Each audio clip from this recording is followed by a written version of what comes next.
بسم الله الرحمن الرحيم وصلى الله وسلم وبارك على سيدنا محمد وعلى آله وأصحابه وإخوانه وحزبه ومن سار على سيره إلى يوم الدين.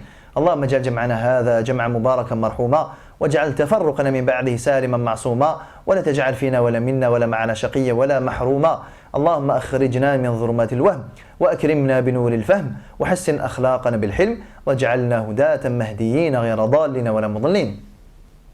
On s'était arrêté la dernière fois sur la grande qualité morale et éthique du prophète sallallahu alayhi wa sallam, qui a refusé de faire l'opportuniste, qui regarde juste ses intérêts personnels au détriment de ses principes et au détriment de son intégrité, en ayant confié la tâche et la mission à Sidna Ali de restituer tous les dépôts à leurs propriétaires, alors qu'il avait ici une occasion rêvée peut-être pour quelqu'un de simple et quelqu'un d'ordinaire de dépouiller Quraysh.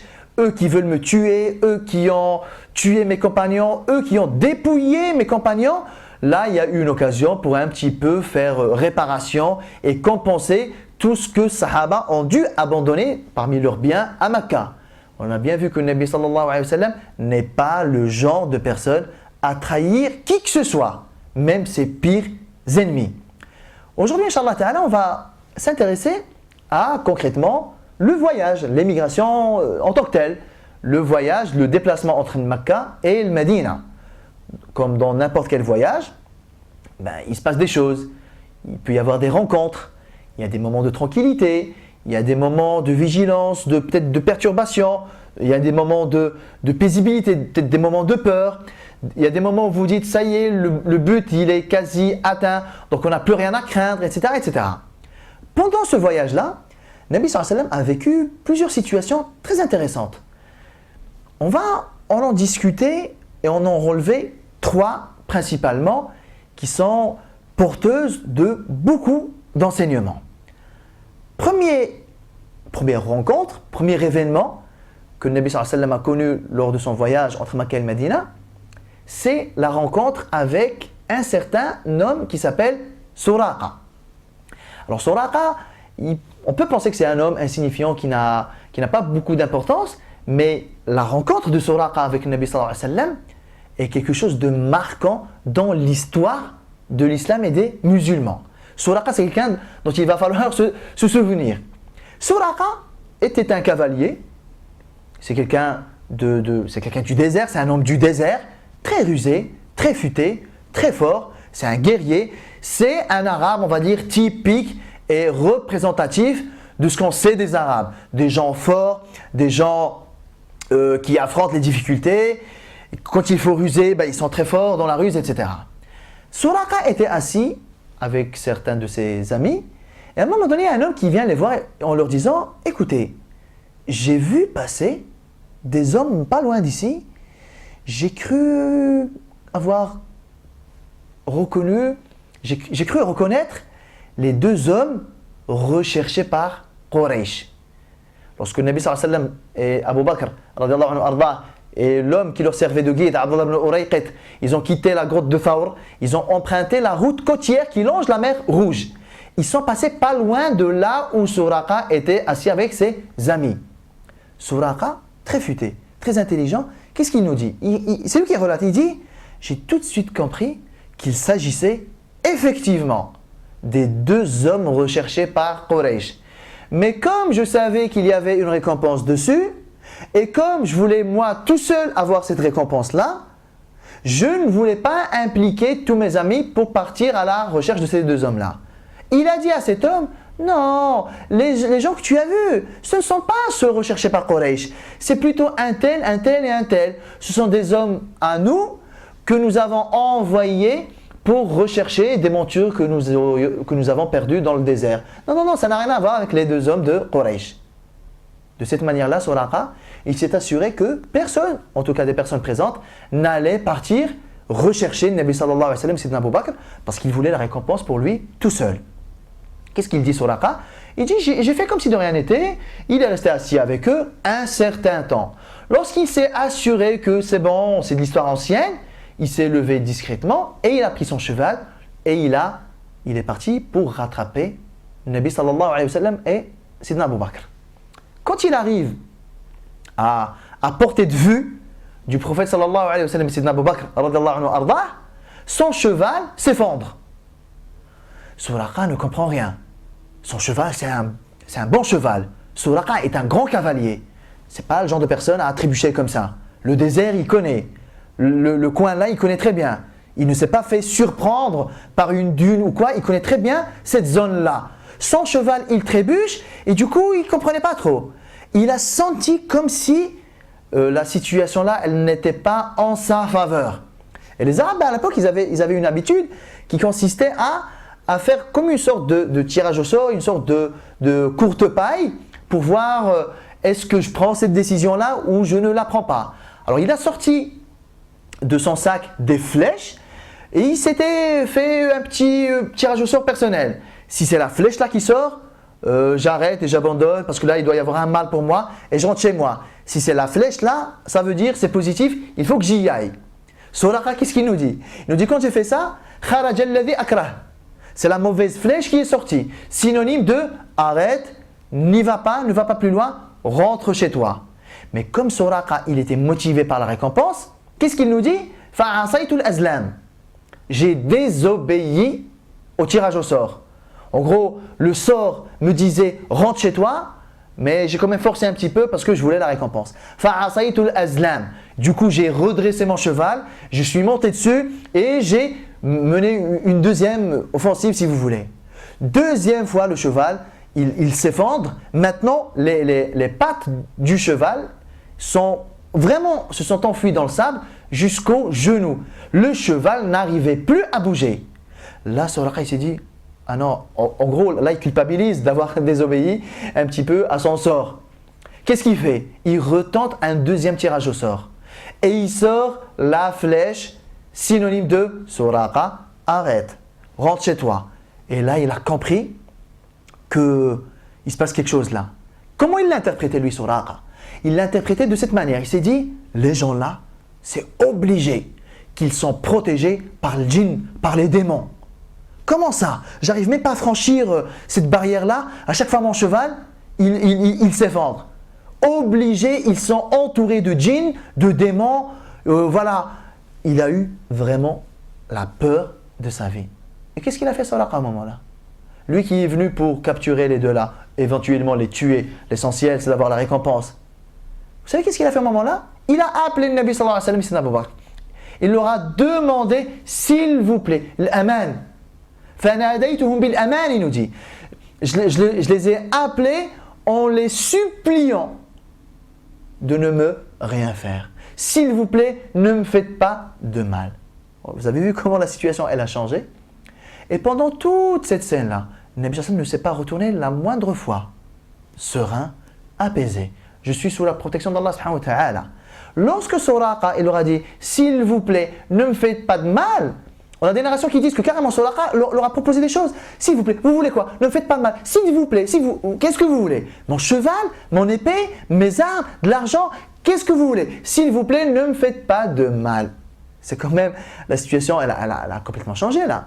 Alors là, à un moment-là, Nabi sallallahu alayhi wa sallam, il se retourne. Entre nous, est-ce que le Nabi sallallahu alayhi wa sallam avait prévu de lui faire du mal?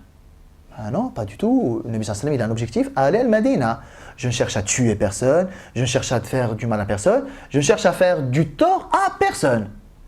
Lorsque Suraqa il lui a dit, s'il vous plaît, ne me faites pas de mal, ne me faites pas de tort, s'il vous plaît, laissez-moi sain et sauf, le Nabi sallallahu alayhi wa sallam, il aurait pu par exemple dire, comment tu t'appelles Suraqa? D'accord, écoute-moi Suraqa, ne t'inquiète pas, je ne suis pas le genre à faire du mal, je suis pas, de toute façon avec moi tu n'as rien à craindre. Il aurait pu dire ça.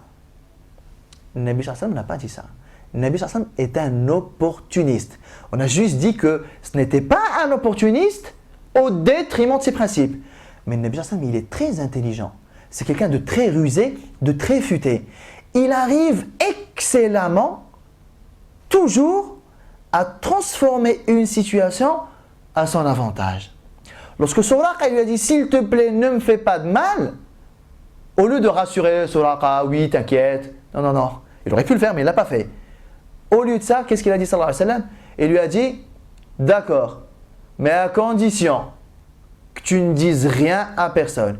tu ne nous as pas vus et maintenant protège nos arrières. Nous on se dirige vers le nord, assure-toi que personne ne va venir nous rattraper. Il a saisi l'occasion. Il a profité de quoi? Il a profité de la peur qu'avait éprouvé Suraqa pour demander à Suraqa deux choses. Un, tu dis rien à personne. Deux, tu nous protèges en fait. Suraqa, qu'est-ce qu'il a fait? Quand il est reparti, à chaque fois qu'il croisait quelqu'un, à la recherche du prophète Sidna Abu Bakr, il leur dit non, laissez tomber, laissez tomber. Je viens du nord, il n'y a rien du côté là. Donc regardez comment quelqu'un qui était l'ennemi du prophète sallam, à un moment donné, il s'est transformé en un protecteur du prophète sallam. Et c'est là où on voit que Allah Ta'ala, Jalla wa Ala, il est magnifique. Allah subhanahu wa ta'ala, il fait ce qu'il veut. Il peut utiliser le polythéiste pour protéger son prophète sallallahu alayhi wa sallam. Pour vous dire clairement que Nabi sallallahu alayhi wa sallam, il a tout fait pour ne pas se faire rattraper. Il a pris toutes les causes qui lui étaient possibles. Au final, il s'est quand même fait rattraper. Mais ne t'inquiète pas. C'est comme si le message d'Allah subhanahu wa ta'ala au prophète sallallahu alayhi wa sallam était le suivant.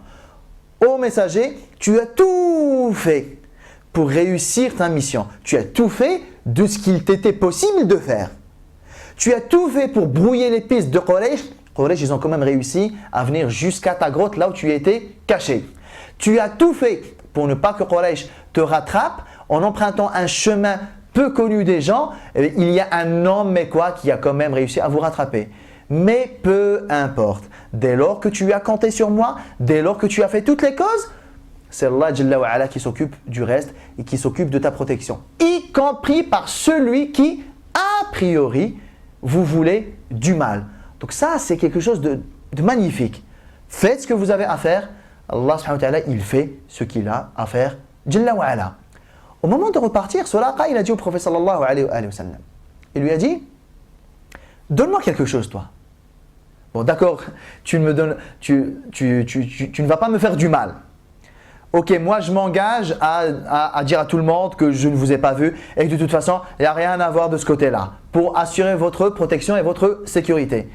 Mais donne-moi quelque chose. Nabi sallallahu alayhi wa sallam, qu'est-ce qu'il a dit à Suraqa?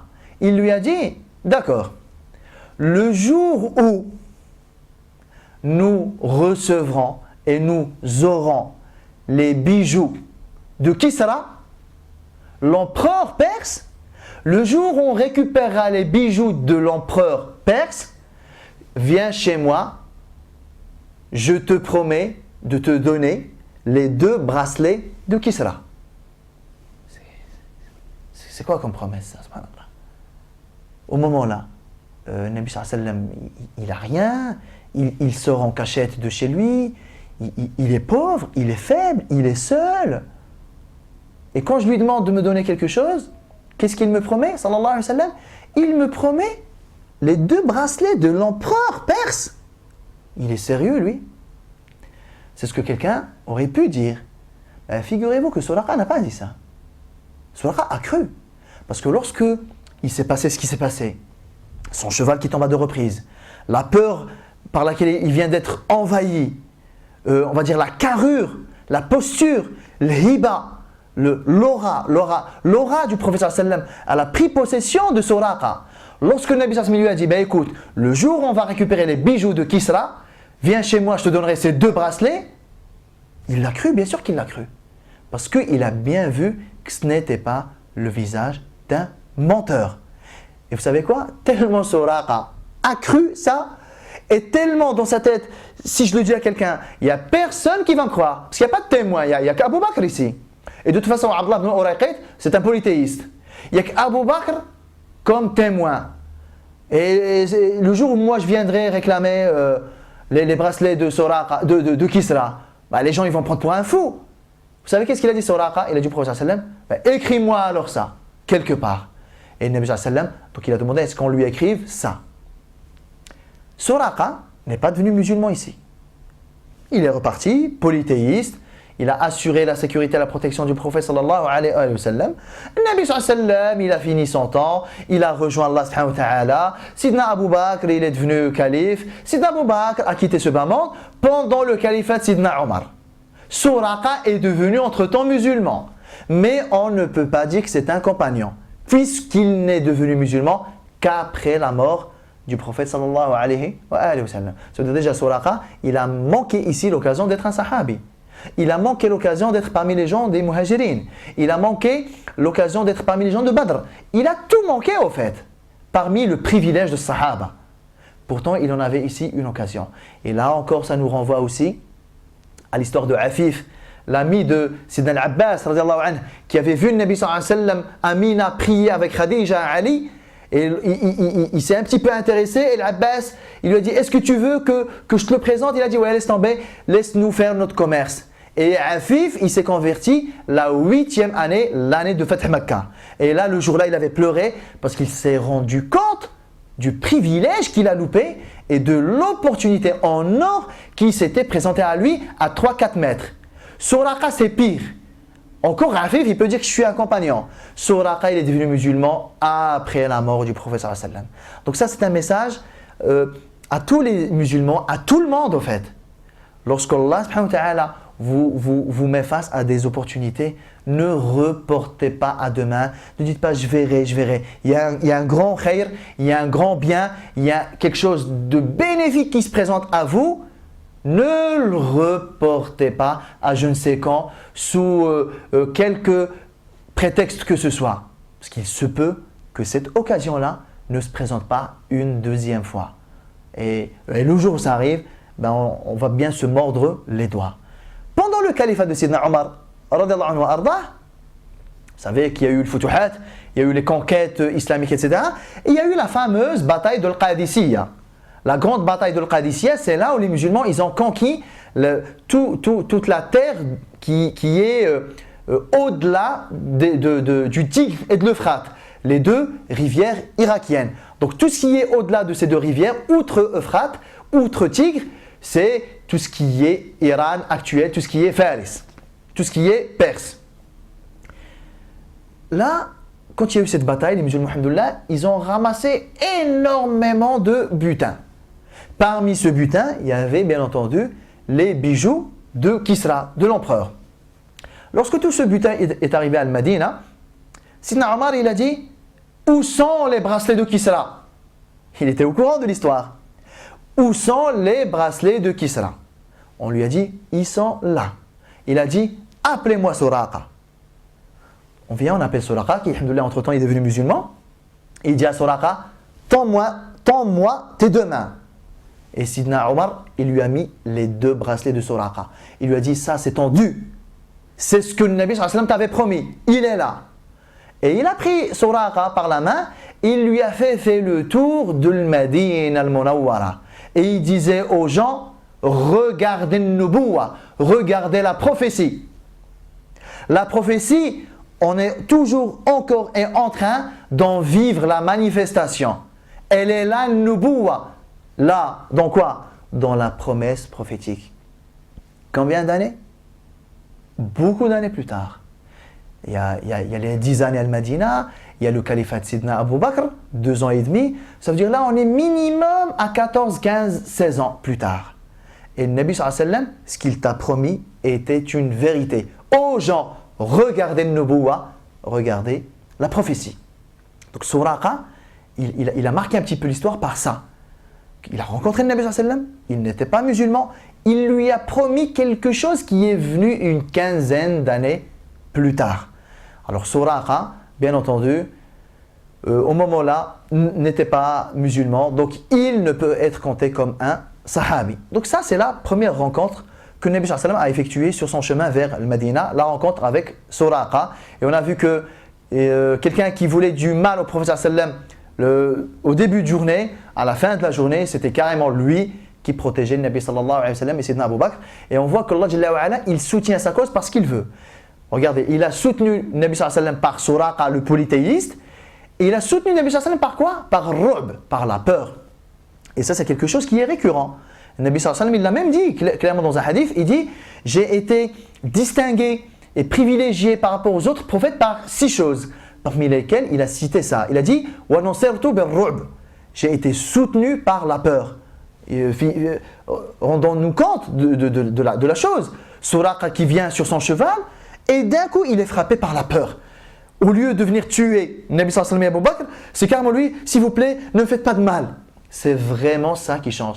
Et là, on se rend compte, subhanallah, du fait que Allah Jalla wa Ala, s'il décide de soutenir sa cause, de soutenir sa Ummah, il peut la soutenir, il peut soutenir les musulmans par ce qu'il veut, y compris par la peur, comme ce qui s'est passé pendant la bataille de l'Ahzab. Deuxième rencontre de Nabi sallallahu alayhi wa sallam pendant ce voyage, une femme qui s'appelle Ma'bad. Sur le chemin, Nabi sallallahu alayhi wa sallam il s'est arrêté avec Sidna Abu Bakr chez une femme qui avait une tente. Ce sont des gens nomades comme ça. Ils sont arrêtés parce qu'ils avaient faim, ils avaient soif. Et ils ont demandé à cette femme qui s'appelle Ma'bad, est-ce que tu as quelque chose pour nous? Ma'bad, c'était une femme qui était très connue pour être généreuse, pour bien accueillir les voyageurs, les gens du désert, etc. Elle leur a dit, franchement, je n'ai rien.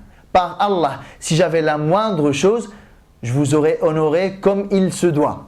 Mais là, Ghalib, je n'ai rien. Ce sont des temps de sécheresse, il n'y a rien à boire, il n'y a rien à manger, etc. Nabi sallallahu alayhi wa sallam, il regarde sur le côté, il y avait une brebis. Et Nabi alayhi wa sallam, il dit à Ma'bad, il lui dit, et cette brebis alors?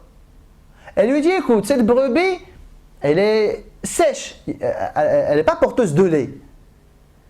Elle est tellement fatiguée, elle est tellement maigre qu'elle n'a même pas été capable de rejoindre le troupeau quand ils sont partis le matin avec son mari. Elle est même incapable de se déplacer. Nabi sallallahu alayhi wa sallam, il dit à Ma'bad, est-ce que tu permets que j'aille la traire? Ma'bad, elle lui dit, vas-y, moi je te dis qu'elle n'a pas de lait. Vas-y, si tu veux la traire, si elle veut te donner du lait, vas-y. Nabi sallallahu alayhi wa sallam, il essuie un petit peu cette brebis et il dit à Ma'bad, ramène-moi un récipient. Elle ramène le récipient, Nabi sallallahu alayhi wa sallam, il commence à traire. Il remplit le récipient comme pas possible. Même, vous savez, la narration nous dit que tellement Nabi sallallahu alayhi wa sallam, il a rempli ce récipient, il y avait une mousse tout en haut du récipient. Vous savez ce que ça veut dire? Ça veut dire que tellement le jet du lait était fort, ça a moussé. Alors, attends, elle nous dit qu'elle n'a pas de lait. Là, il y a carrément un haut débit du jet qui est vraiment fort au point de faire une mousse. Il a donné ça à Ma'bad. Il lui a dit, tiens, en gros, bois-en, alimente-toi de ça. Alors, Ma'bad, déjà là, elle est choquée, elle est traumatisée. Elle boit, elle redonne le récipient au prophète sallallahu alayhi wa sallam, qui le remplit. Il boit lui, Sidna Abu Bakr et Abdullah ibn Urayqit, bref, la petite équipe du voyage. Et il le remplit une troisième fois. Il dit, ça c'est pour vous, pour la maison. Au revoir. Et ils ont repris leur chemin, ils sont partis. Peu de temps après, Abu Ma'bad, le mari de Ma'bad, il vient, il rentre. Et il dit à Ma'bad, d'où vient le lait là? Attends, la brebis, elle est toute maigre. Elle est incapable de donner la moindre goutte. Elle lui a dit, en gros, tu me croiras presque jamais. Elle lui a dit, ce sont des gens qui sont venus, des voyageurs, qui ont transité par ici. Ils m'ont demandé s'ils voulaient boire, s'ils pouvaient boire quelque chose. Je leur ai dit, on n'a rien. Un parmi les gens là, il a essuyé la brebis, elle a commencé à donner du lait. Elle lui a dit, j'ai vu une baraka dans ces gens-là que j'ai jamais vu de ma vie. Ils ont bu, ils nous ont laissé un petit peu et ils ont repris leur chemin. Son mari lui a dit, par Allah, j'ai comme l'impression qu'il s'agit ici des deux hommes recherchés par Quraysh. Décris-moi celui qui a trait la brebis. Et elle a commencé à le décrire, sallallahu alayhi wa sallam, physiquement. Il est comme ci, il est comme ça, il est comme ci, il est comme ça. Il a dit, par Allah, c'est lui. Qu'est-ce que j'aurais voulu être un de ses compagnons? Là, c'est sur le chemin entre Makkah et le Médine. Ce ne sont pas des Mekkois, Abu Ma'bad et Ma'bad. Ils ne l'ont jamais vu encore. Enfin, ils ne l'ont pas côtoyé. Le seul contact qu'il y a eu, c'est celui de Ma'bad avec Nabi sallallahu alayhi wa sallam quelque temps. Et regardez qu'est-ce qu'il dit Abu Ma'bad. Qu'est-ce que j'aurais aimé être un de ses compagnons. Ce qui montre deux choses. Ce qui montre que les gens sincères, lorsque ils voient Nabi sallallahu alayhi wa sallam, ils adhèrent. Lorsqu'ils voient son comportement, tu ne peux que adhérer. Et ça montre une deuxième chose, la contre-propagande de Quraysh Au final, elles se retrouvent au service du prophète sallallahu alayhi wa sallam. Ils ont fait tout un tapage pour que toutes les tribus sachent que nous sommes en train de rechercher ces deux hommes-là parce qu'il y a une récompense, parce qu'on les veut morts ou vivants. Il y a tout un tapage qui est censé donner envie aux gens, qui est censé motiver les gens pour la capture de ces deux hommes. Mais non, ça ne marche pas en fait. Ça marche peut-être pour les gens de mauvaise foi, de mauvaises intentions. Mais les gens qui sont sincères, même la contre-propagande, elle sert leurs intérêts. Abu Ma'bad, d'où il a entendu le Nabi sallallahu alayhi wa sallam? Il a entendu juste en ayant entendu que Quraysh était en train de rechercher deux hommes comme ci, comme ça, comme ci, comme ça. Et malgré ça, ça n'a pas motivé. Ce sont des gens qui sont pauvres, ils auraient pu rattraper, tiens, il y a une récompense. Mais non, les gens sincères finissent toujours par suivre la vérité. Au même moment, il s'est passé quelque chose d'extraordinaire à Mecca. Asma, qu'est-ce qu'elle nous dit? Elle nous dit, lorsque mon père, donc Abu Bakr et le Nabi sallallahu alayhi wa sallam ont quitté Mecca, on était inquiets, nous. On ne savait pas s'ils étaient encore vivants. Est-ce que Quraysh finalement ils les ont rattrapés? Est-ce qu'ils les ont tués? Bref, on est sans nouvelles de mon père et du prophète sallallahu alayhi wa sallam. Jusqu'à ce qu'un matin, on a entendu une voix à Mecca. Une voix qui récite des vers de poésie, dans lesquels elle dit, en quelque sorte, le résumé de ces vers, c'est Mecca, les gens de Mecca qui n'ont pas connu la valeur de cet homme-là, allez demander à Ma'bad qu'est-ce qu'elle a pensé de cet homme-là. Vous, à Mecca, qui n'avez pas apprécié cet homme à sa juste valeur, allez demander à Ma'bad dans sa tente.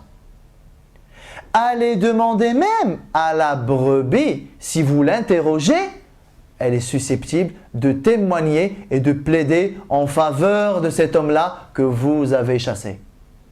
Vous vous rendez compte? Vous êtes à Mecca, vous entendez une voix qui récite ces vers de poésie.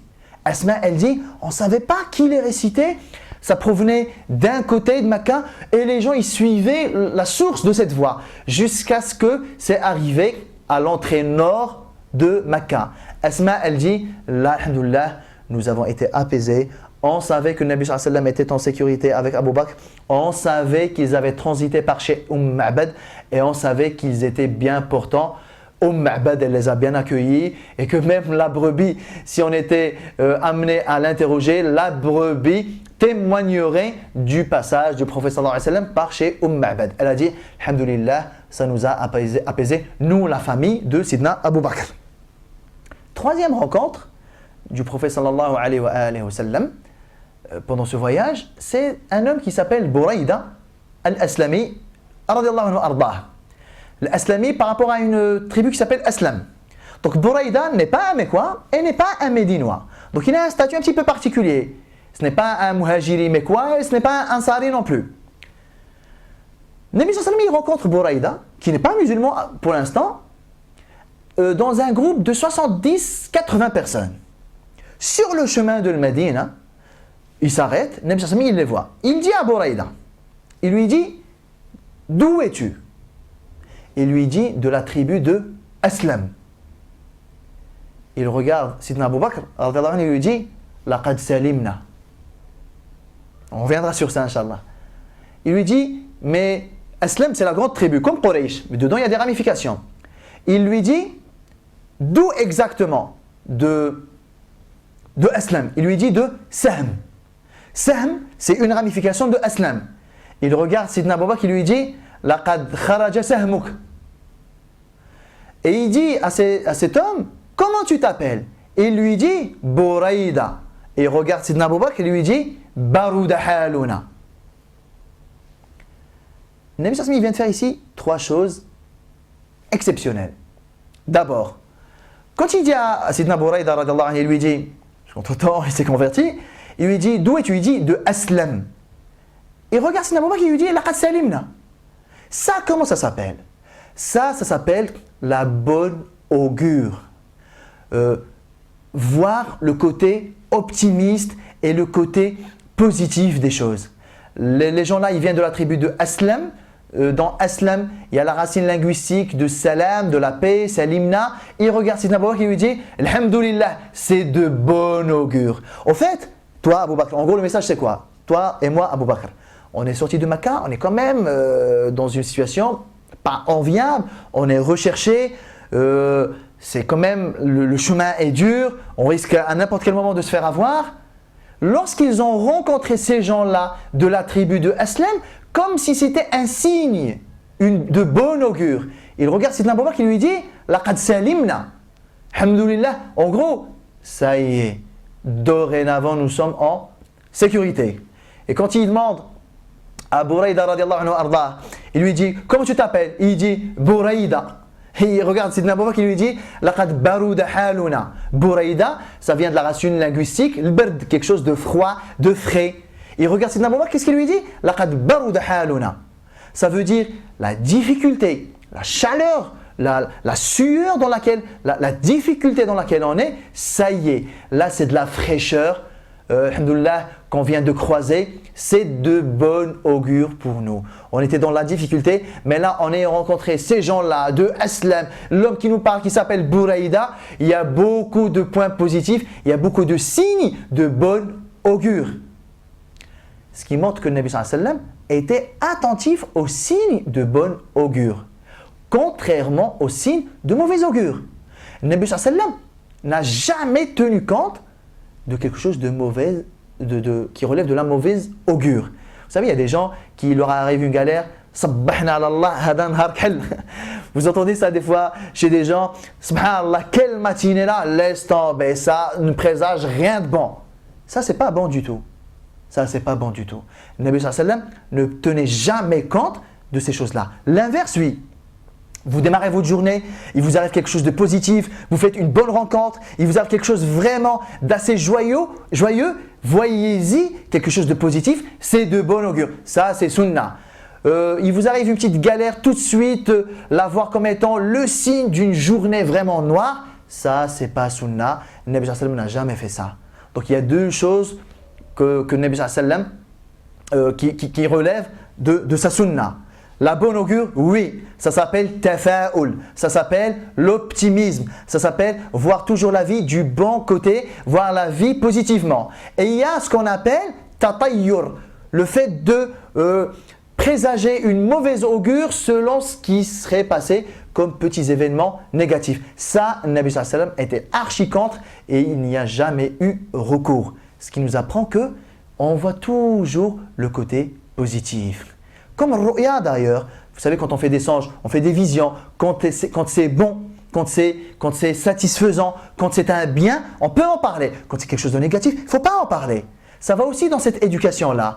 Le côté positif, on en parle, on le rend public, on s'appuie dessus, on le verbalise.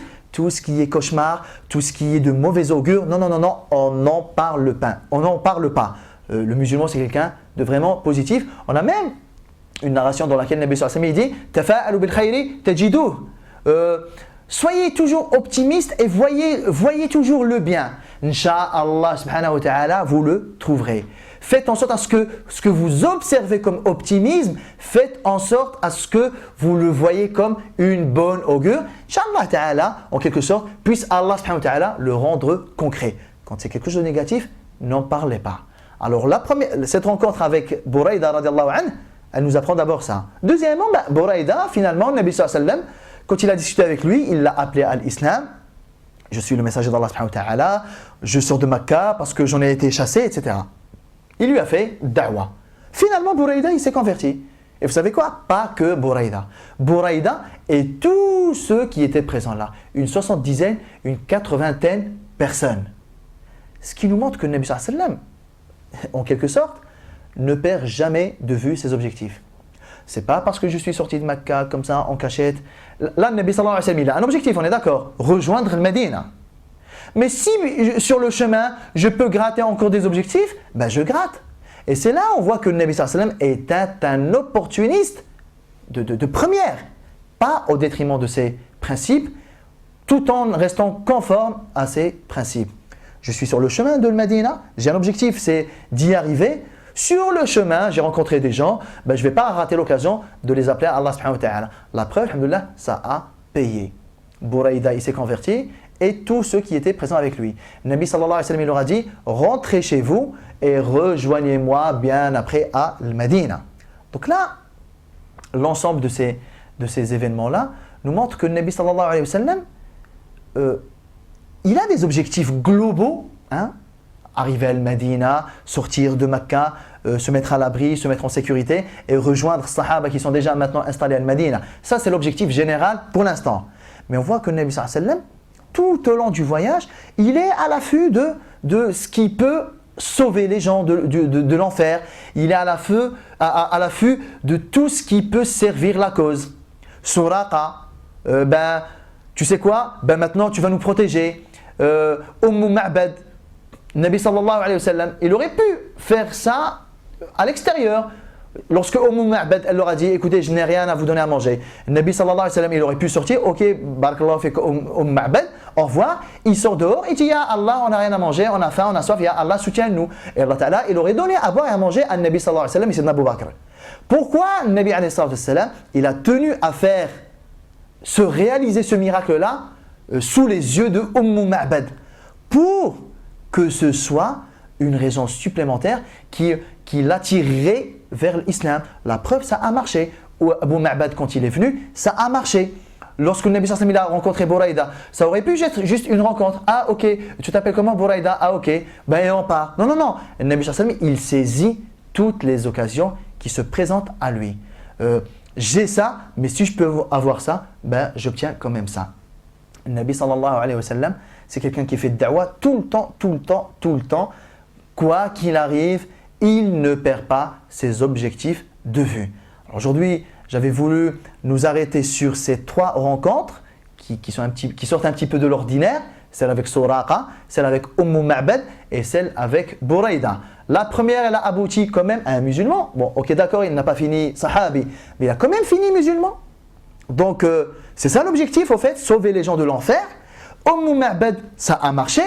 Et Buraïda, ça a marché. Ça nous rappelle un petit peu lorsque Nabi sallallahu alayhi wa sallam était sorti à Taïf et qu'il en avait été chassé. Sur le chemin du retour, vous en souvenez, il n'avait pas loupé l'occasion d'appeler Oudas, le chrétien à l'islam qui s'est converti. Sur le chemin du retour, il n'a pas loupé l'occasion d'appeler les djinns à Allah subhanahu wa ta'ala. Ils sont rentrés alhamdoulilah, dans l'islam. Là, c'est un peu pareil. Chassé de Mecca, mais ce n'est pas grave.